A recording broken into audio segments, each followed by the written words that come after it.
Ready to rock? Yes, Okay. go. Yeah, welcome to the Pacific Sentinel. It's a 65-foot purpose-built skimming vessel built by Rosema Boatworks in Mount Vernon, Washington. We're just across the border.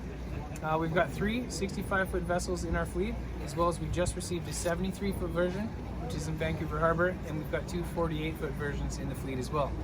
So the idea behind this vessel is that it can get where it needs to go fast, and it can run at about 26 knots. It's powered by two Caterpillar C32 engines, so about 3,200 horsepower. And then once it gets to site, it's got a couple different options for spill response equipment. So it's got 1,500 feet of offshore boom on the drum here, and you can actually see the springs layered just underneath the fabric. So once this boom starts getting pulled off, either by another workboat or potentially a sea anchor, the springs are going to expand, and when they expand, they draw air into the chambers, and it fills the flotation chamber. So once the boom is fully deployed, it sits about this high off the surface of the water, and again that same depth below the water. And there's a giant chain that runs down the skirt, which is going to keep the skirt down. So no oil is going to go underneath it, no oil is going to go over top of it. It's a really good, well-rounded boom for offshore applications. Even in a choppy weather, it's going to do a good job.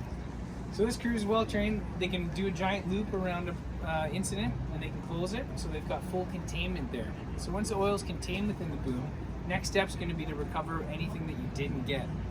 So you can see on the starboard side, we've got the skimming gear deployed, and I can walk you through how that all works. Cool. So you can see the skimming gear deployed on the starboard side. So basically it's going to get deployed off both sides, and it's going to kind of get set up like this. And the vessel's going to run forward at about 3 knots. And you can't go much quicker than that, but 3 knots is a good speed. You're going to drive forward into an oil slick that's going to be collected. It's going to come down inside the boom where it comes to a trough door which opened up on the side of the ship, which you can just see here. So oil is going to come inside the trough. It's going to contact these brush skimmers here. Now these brush skimmers, you guys can walk down this way. So these brush skimmers here are made of an oleophilic material, so they're going to contact the oil. It's actually going to start collecting on the brushes, and the brushes move this way. It's all run by hydraulics. So the brushes are going to be covered in oil. They're going to come up over the backside where they get scraped. The oil is going to run down into these sumps through that Freeman hatch, which I would remove, and into 30 tons of storage under their feet there. 30 tons. So you can get where you need to go quick. You got 1,500 feet of boom to contain a spill. Then you've got good recovery capacity.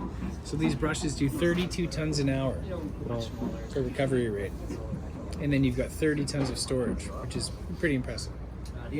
Inside, you've got a galley, so crew can make food, and they've got sleeping quarters, bunk room, and then up top on the bridge you got all sorts of modern equipment and navigation, forward-facing infrared camera and stuff like that. Can I go and check? Yeah, absolutely.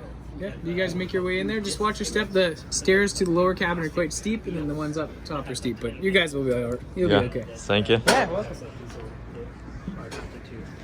Those turn around into a collection trough that gets pumped up. So it's just like a more efficient way of collecting different types of. Thank you.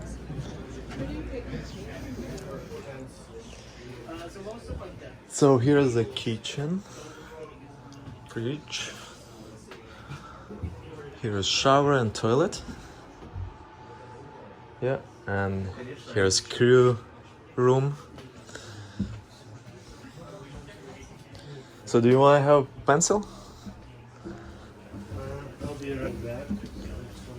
Okay, let's go and check what is downstairs. That's like all heavy duty. Here's one bed. Probably here's another bed. Some storage. And I have no idea what is that. It's probably a huge battery like this. Okay, some, I don't know what is that, maybe gas tank. Alright, and basically that's it. So you can use this ladder to go up. Okay, now you're going up. Okay, let's go up again. So here's captain room. Yeah, you too. Thank you very much. Pleasure. Yeah. Keep up the hard Hi. work. Yeah. Yeah, go ahead.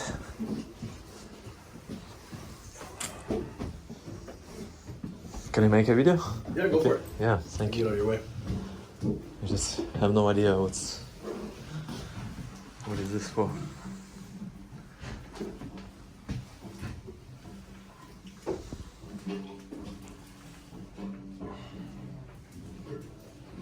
It's navigation system, right? Yeah. And you have a camera downstairs, right? Yeah, so that's a camera in our engine room. We actually have more cameras, but we usually operate on that one because the rest of the boat you can see for the most part. Okay. And how do you call this? So those are our throttles. We have 4 steering stations on board. This is our main navigation platform here. This is when we're running the vessel, you're steering from here. There's 2 ones on the side here are for docking or maneuvering. Yeah, for docking, if you dock to Port side, starboard right or side, left side. Either one you can do. Yeah. And then out behind you guys here, there's an aft steering station. So when we're doing gear work or work on the back deck, the master or the captain will actually work from out there, and it's a lot easier to communicate in and out when there's not a door in the way and all that kind of stuff. Yeah, cool. All right. Okay, thank you very much. Yeah.